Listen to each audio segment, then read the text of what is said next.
A show created by the fans, for the fans. We are your home for Ohio State football coverage all year long. The Scarlet and Gray Podcast, a Network 216 production. Live weekdays on the Network 216 YouTube channel. Send us all your questions and comments on Twitter at @VSG_podcast. Now, here are your hosts, Tyler Johnson, Jordan Dalton, and Nick Leisure. Good evening, Buckeye Nation, and welcome into episode number 53. I hope I'm correct on that, on the Scarlet and Gray Podcast. I am Tyler Johnson this evening, joined by Mr. Jordan Dalton. He's making his return after a couple weeks away. JD, how you doing this evening? I'm doing so much better than I was last week when I got the stomach bug and the whole family was sick for the second time in a month. So I guess that's perks of having a toddler and all that fun stuff. But I'm back and I'm ready to talk some Ohio State / Washington Huskies football today. Yeah, sounds good, man. Really looking forward to it. But glad to see you're feeling better. Nick Leisure can't join us tonight. So it's just us two rocking. We got a great guest that's going to join us here in a second. Before we get to any of that, guys, just as a reminder, as always, just take that quick second, drop a like on that video. Again, what that does, that really helps the YouTube algorithm grow, pushes that video out to other viewers that have not yet seen the Scarlet and Gray Podcast or Network 216. Also, subscribe if you're brand new to the channel. We are less than 500 subscribers away from 3,000. We can't get that there without your help. And again, completely free to subscribe to the channel. And as always, the Scarlet and Gray Podcast in Network 216 is proud to be a partner of Homage Athletic Apparel. If you are a brand new customer on Homage, you can get 15% off your first order as a new customer. Type in your email address, subscribe to their emails, 15% off your first order. And I can tell you, recently they did release a brand new MLS collection. So for any, whether you're a Columbus Crew fan, New York City FC, it doesn't matter who you root for, brand new gear on the MLS line. As we get closer to the NFL draft, there's going to be new NFL gear coming out. Make sure you take advantage of the best place to get vintage athletic apparel, and that is homage.com. We're not going to waste any more time. We're going to go ahead and bring in our guests to talk a little Washington Huskies football. We are joined by the host of Locked On Huskies, Mr. Roman Tomashoff. Roman, how are you doing this evening? Tyler, I'm doing great. You know, now I feel bad. I love homage stuff, and I've got some of it over in the other room, and I feel bad. I should have just put it on real fast. You know, you can't go wrong with it, truly. Like I always tell people, doesn't matter who you root for, they're always going to have all the gear. So I love to hear that from you. We're going to go ahead and get started. I know JD's got the first question because there's been a lot of really comings and goings from the Huskies this offseason. Yeah, so I guess the first big thing was the bombshell that rocked college football with Nick Saban announcing his retirement out of nowhere. So it was kind of the first domino to drop in terms of the coaching carousel and the things we saw take place. But for Husky fans, was there always a sense that Kalen was going to leave to go to Alabama or just leave? So honestly, not really. It for a long point in time, it felt like, oh, this contract is going to get done. This contract's going to get done. And then the longer it dragged out, the more it was kind of like, oh, I'm feeling a little uncertain. And then even after the Alabama news, at first it was, no, this can't be real, right? And then even the more that process dragged on, the more it was, oh yeah, this is bad. This is not where you want it to be. And then of course Friday it all happens. And then when you kind of go back and you look at it and you look at the deal that's in place now and you look at just the way it all unfolded, it was, oh yeah, this was definitely in the cards for a while. And his replacement, Jedd Fisch, comes in from Arizona. Personally, I like Jedd Fisch a lot. I thought when Jim Harbaugh left to go to the NFL, he could potentially be a candidate for Michigan, but they get that Michigan went with Sherrone Moore. Obviously, I mean, that I understand that. But Jedd Fisch is coming in from Arizona. What were your thoughts on this hire? Do you see it's a home run hire for the Huskies? Like, what were your thoughts on this? I know he's been able to recruit out west. That's huge, even though the Huskies are going into the Big Ten. You still have to be able to recruit that base out west. How do you feel about the hire of Jedd Fisch? I love the hire. At the time, it was the best hire they could have possibly made because everything happened so late in the coaching carousel that it was, and even when before you look at that, he was far and away the best hire they could have made anyways.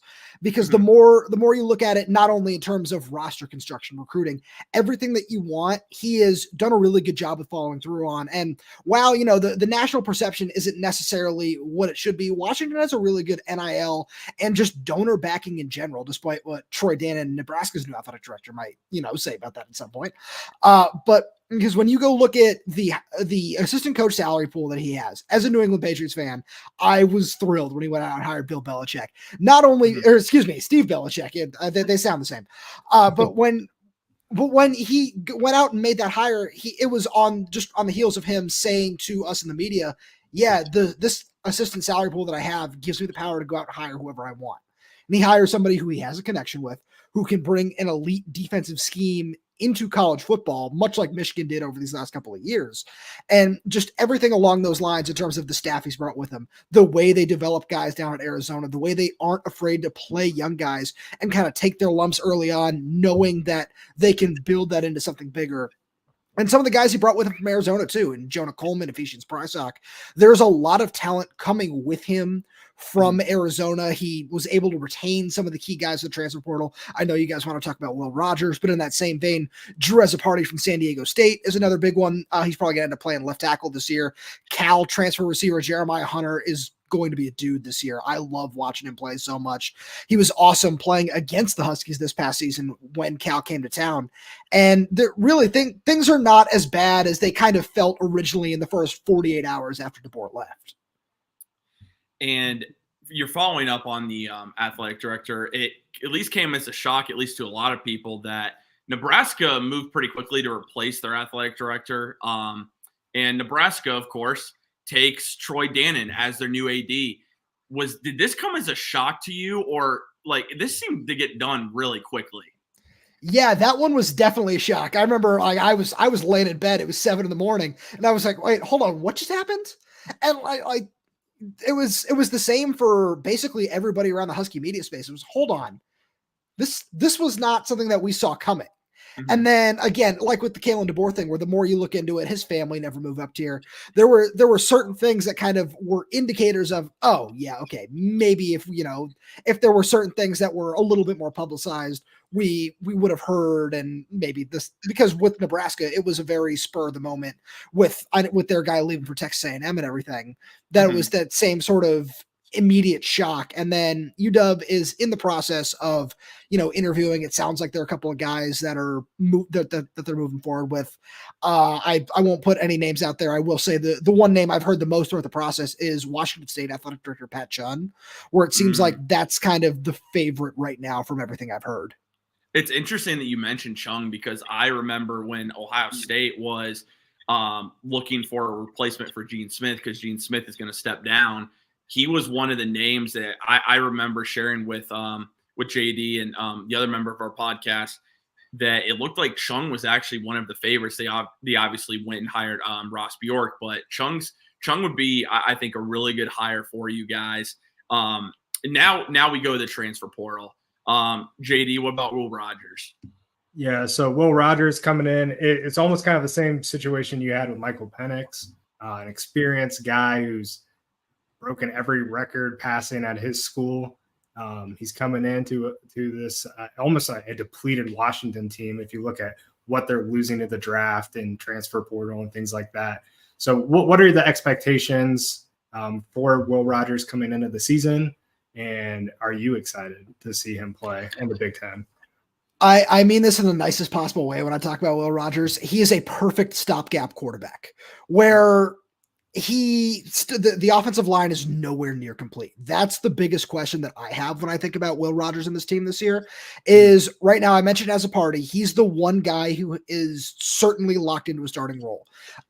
He's going to be a sophomore this year. Landon Hatchett is a guy who could end up playing a little bit more at center, but he went down with a knee injury in December during bowl prep. So his status for the beginning of the season is still somewhat uncertain.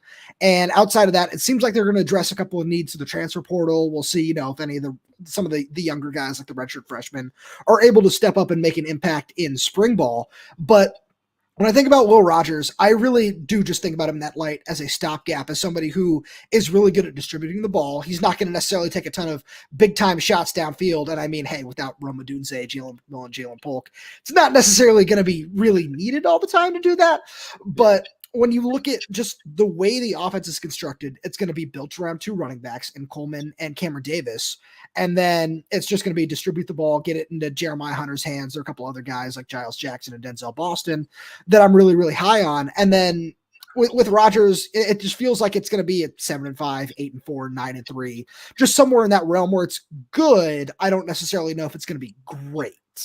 Mm-hmm. So I have noticed a trend over the past 2 seasons. These teams that are older, you had Washington, pretty old team in terms of class, a lot of seniors, a lot of juniors, and then TCU the year before. Do you think that's kind of a way Washington looks to build their team? They're trying to get that youth in early, get them experience so that down the road they can compete, especially in the Big Ten. Like, they're not going to be coming in and lighting the world on fire, I don't think, in the first year. But just, do you think that's kind of how their mindset is with Jedd Fisch coming in to build this program? So, Jordan, that's a really good question, because we've actually seen a real shift from what Kalen DeBoer was doing to what Jedd Fisch is going to be doing. Kalen DeBoer was really harping on the transfer portal and getting guys in that had a lot of experience where, maybe they'd be here for a year or two. Like Michael Penix is kind of an extreme example. Mm-hmm. But when you just look at some of the other guys that came in, where Jeremiah Hunter would be a good one, where he's going to come in, produce, and go to the draft. Jabbar Muhammad, who was the number 1 corner this last season, he was way in the draft or, entering the transfer portal again, ends up doing that and going to Oregon, where there are a lot of guys in that regard where the whole thing is come in, produce, and go to the draft. And with Jedd Fisch, he's way more willing to play freshmen because, like your question, with, more experience is going to come. Just the best way is the way he put it, where he said, we know that if we take lumps with these guys as a freshman, when they're sophomores, juniors, seniors, that they're going to be leaders on our team, and they can take us so much farther because they've been through it, they've experienced it, instead of, seeing the field for the first time as a redshirt sophomore or what have you.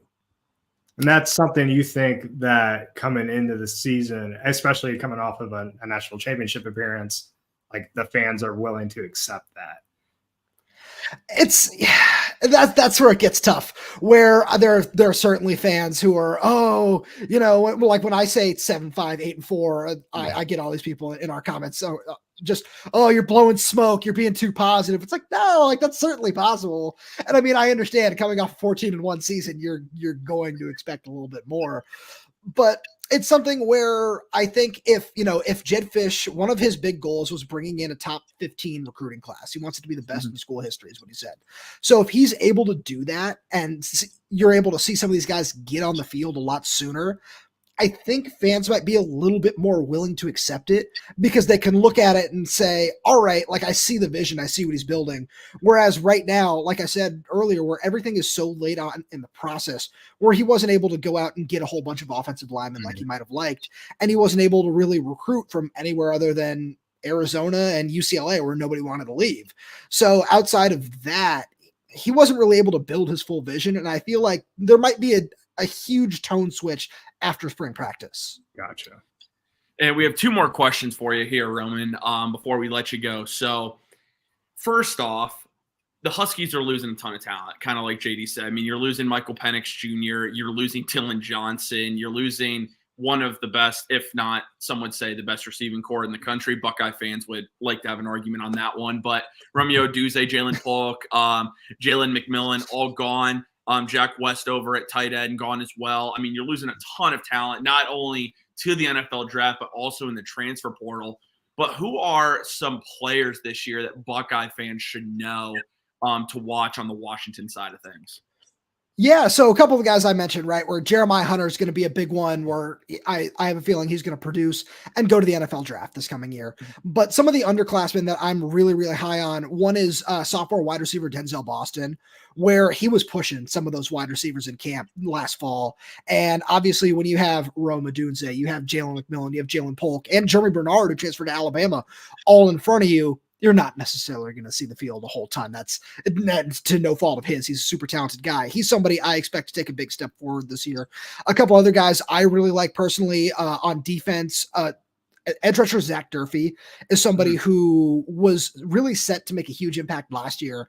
And then kind of the only way to say it is he got screwed by the NCAA in terms of transferring, where there was a situation where he transferred from North Dakota North Dakota State to Sioux Falls, even though he wasn't a football player at North Dakota State. The NCAA counted it against him as a transfer.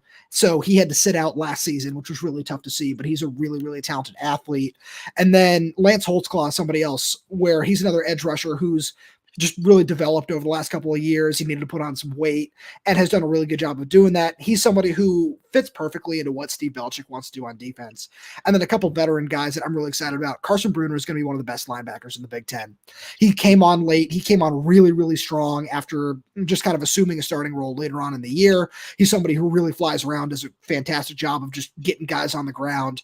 And then cornerback Ephesians Prysock was somebody who was an all Pac-12 honorable mention this past year. I love cornerbacks that are 6'3", 6'4", and just love to play press man. And that's exactly what he does. And I'm just so excited to watch that. Well, those are some really good names to watch. And we want to leave you with this because we like to have fun for the very last question. And, we don't know what's going to happen in the spring transfer portal. We know it's going to get crazy. We've already seen multiple analysts already saying that this portal is probably going to what gets this regulated by this time next year. Yeah. That said, if you have to make an early prediction for Washington, how does their first year go in the Big Ten? So I've kind of had it as a 7-5 floor and a 9-3 ceiling, where the more I look at the schedule, the more I think that they're going to start at 5-0, where it's all the non-conference ones, where it's Weber State, it's Eastern Michigan. You've got Washington State in there, which will be tough. But then their first two conference games are Northwestern and Rutgers, where traveling to Rutgers is not going to be easy. But right off the bat, that's right there. When you look at the talent disparity, especially if Washington's able to get some stuff fixed along the offensive line, I can certainly see them starting 5-0. And then where I look at it, then you need to win 3 games down the stretch. And that's possible between UCLA, Indiana's in there. I mean, I think they can beat Iowa. And, it's tough with Michigan on the schedule, USC on the schedule. Oregon's going to be really good. They're on the schedule. But you only need to win 3 games to make it to that 8-4. And it's going to be a solid building block where, it's not necessarily where TCU 2.0, where they went 5-7, 6-6. I'd stop paying attention to that for like week 2. But when you look at the difference, Washington has a really fantastic coaching staff, and everything they're going to do this year is just going to say, and assuming they can keep all these guys around for the long haul, is that this program is building something and can just turn into a real power in the Big Ten by, I would say, year 3, that they can be one of the top 4, top 5 programs in the conference. Yeah. Well, Roman, we really appreciate your time this evening. Please let everyone know just where they can find all of the content that you produce on the Washington Huskies. Yeah, absolutely. I really do appreciate you guys having me on. This has been awesome. So our podcast is Locked On Huskies. We update that every single day. So there's really always new stuff going on over there. We just put something out about Danny Sprinkle getting hired as a new basketball coach. And then all my writing is with the Huskies Wire, which is at uwhuskieswire.usatoday.com. Another thing, we're updating every single day, just trying to get tons of content pumped out there. So Ohio State fans, everybody else in the Big Ten can learn a little bit more about Washington, because it's going to be a whole lot of fun. And I'm really excited about this move. Yeah, we're definitely looking forward to having Washington in the Big Ten, and we can't wait to catch up with you again soon. Again, thank you so much for your time. We really do appreciate it. Yeah, happy to do it. Anytime you guys need me, just give me a call. Will do. Thanks, Roman. Thanks, guys. That was Roman Tomashoff with, like I said, Locked On Huskies. JD, man, it's just crazy. Like, it really is. Washington's going to be in the Big Ten. We've already talked about Oregon. We've talked about UCLA. I know we're going to talk about USC. It's still just kind of crazy to think that they're going to be in the Big Ten. These teams are going to be in the Big Ten, and they're out west. It's just weird. It's going to take a little while to actually get used to it. It is weird, but at the same time, I think with the way college football is going, it's going to be not too long before we see that the East-West Big Ten split, and then there's probably only going to be 2 conferences competing for a national title in terms of like big schools. We might see a salary cap. we might see all this crazy stuff happening with teams in terms of NIL and what they can and cannot give their players. So I think this move kind of just is going to be the catalyst that pushes college football into the new generation. And I think just with the rivalries that Ohio State has had with these West Coast teams, USC, we've played Washington in the Rose Bowl a couple of times. There's a lot of history between Washington and Michigan. Like this couldn't be a better fit for teams to come into the Big Ten. So I am all for it. I think the big thing for me that really stood out with what Roman said, Kalen DeBoer never moved his family to Washington. That is interesting. That's telling, though, right? Huh? That's telling. That's like, yeah, that's very telling. I never knew. Like, I mean, obviously, how would we know? But it just, that's weird. That's so weird to me, dude. Like, listen, I get it. I get it. Your family's not from there or anything, but that'd be weird. Imagine, you're a kid and your dad just lives in Washington pretty much year round, and even though your family's together, you're still in wherever their family is from. I don't know. It's like they didn't want to pick up roots because they knew he kind of one and done in it, and it couldn't have worked out better for him in terms of taking his team to a national title or a national championship game and getting the everything that he needed to land the biggest job in college football. So I think it worked out great for them. But yeah, I think that is if I would have known that as a Washington Huskies fan, I think I would have already seen the writing on the wall before the season even started. So, dude, like his rise. I mean, if you think about Kalen DeBoer, he was at Fresno State from 2020 to 2021, at Washington from 2022 to 2023, and now he's at Alabama. Like, what? Yeah, that's just that's so crazy. He's a great football player.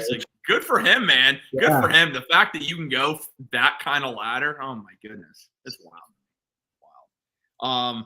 As we're wrapping things up, is there anything else you want to touch on, man? I know, like, obviously, like, this is our Big Ten preview series, so we're really covering just opponents here the next couple weeks, trying to finish things out. But is there anything else you wanted to touch on? Just, spring practice is kicked off. We're kind of in the middle of it right now, and then we got the spring game coming up 2 weeks. So we're gonna be getting a lot more information coming out, and then I'm sure we'll do spring game recap and all that fun stuff once we get to see the players on the field. And it's actually going to be on Fox this year. So it's going to be highly televised. People are going to have a lot of eyes on it. There's going to be a lot of talk about quarterbacks. I can guarantee it. You see one quarterback throw an interception, and if his name is Will Howard and he throws a pick, like, people are going to be calling for him. It's going to be crazy. It's going to be toxic. It's going to be Ohio State football, but that's why we're here to talk about it all. Absolutely, man. You kind of hit it. Dude, anything happens in that spring game like that, oh my goodness, it's going to be unbearable. I think the one thing I have, like, all right, 2 things I really want to see from this spring game. All right, 2 things on each side of the ball. So Jeremiah Smith, I got to see him on the field. I just want to see him compared to everybody else, because, like, they talk about his size, his speed, and everything. I just want to see him compared to the ones. I want to see him on the field. I think that would make me really happy. And then seeing Judkins back there running, catching passes out of the backfield. Those are like things that we've been talking about, but we haven't seen them. And, like, so when we actually get to put our eyes on it, I think that's going to be really exciting. And then what you sent me last night about Sawyer and JT, how they're not going to cage rush them this year. So we might not see it in the spring game, but the concept that they're just going to cut them loose this year and they're going to be pass rushers, I think that, to me, that's a game changer. And then Sonny Styles moved to linebacker. So, like, those 4 things, I'm just really excited to see it take place on the field, and that stuff just gets me juiced. So I'm ready. Oh yeah, I think for me, like, just giving some quick ones. I don't know how much I really don't. I don't know how much we're going to see them. what Julian's saying, Aaron Nolan. I want to see what those young quarterbacks look like. I really do. It's easy to mention Junkins, Jeremiah, and it makes sense because, I mean, I'm pumped to see those guys too, but I want to see these young quarterbacks. I hope they get an opportunity. And again, I don't think they're going to get much of one, but even just a little bit of run, I just want to see it. So I'm curious about them, especially I'll admit Julian's saying I've seen some videos and that man's release is NFL. His release at a freshman level is NFL caliber already. That's obviously not the rest of his game, but his release as a quarterback is just that insane. On the defensive side of the ball, I really want to know about the linebackers. You're obviously replacing Eichenberg, you're replacing Steel Chambers. That was the majority of that was your main tacklers right there. So I want to see who's going to start because Arvell Reese is coming back from injury, and I think he's flying under the radar a little bit more than what people are saying. We know about C.J. Hicks. Is C.J. Hicks finally going to take that next step? Is Sonny Styles ready to play linebacker? That's something else we don't know. Cody Simon's really the guy. I think Cody Simon's almost locked in, but we'll find out. How do the linebackers perform? That's what I need to see more than anything else. I know what my veteran defensive line is going to give me. I know what the corners are going to give me. I know what the safeties are going to give me. That said, I want to see Caleb Downs. But yeah, so that's what I would hit on, man. We'll talk a lot more about it, of course, when we get closer, but that's what stands out to me at least, because there's a lot of storylines to watch, especially how much is the offense going to give some things away on what we're going to do this year, and how much are they're going to save a lot, but what are we going to see that looks different from this Chip Kelly style offense? So yeah, I'm excited, dude. I really am. We're still what? The biggest thing, man, is we might not be looking at the final roster heading into fall. There's no way we are. There's still a lot of stuff that can happen between this portal and the beginning of the season. So we might just be getting a 75% preview of what this starting defense and the starting offense look like. There's a room, we're not going to share it here. I've shared it with you guys. We might have some players really moving in the port. We'll see, especially if things that are going on in spring practice are any indication. We'll definitely see what happens. I have no doubt we are going to see some talent leave, and because there's just too much talent. And some of these guys aren't just going to sit on the bench. They're not. And if they get the hankering that they might leave. But you know what? That's the way it goes when you're a big-time program. I expect players to leave Alabama. I expect players to leave Michigan. I expect a good amount of players leaving the portal in the spring. So obviously we'll keep an eye on it for you guys. So make sure you are not subscribed. Well, of course, subscribe to the channel, but following us on Twitter at @DSG_podcast. A lot of updates that we're going to have for you guys, especially when we get closer and closer to the transfer portal with what will be a busy time for college football, but also the Buckeyes. First off, again, thank Roman for joining us tonight. We really appreciate it. I put the link for his show in the description for anyone that wants to check out Locked On Huskies. Again, there's a lot of really good information there on Washington. Give him a follow as well. It's his name on Twitter. So go give him a follow. Just as a reminder, drop a like, subscribe to the video. We will talk to you guys all again next week. As always, baby, go Buckeyes.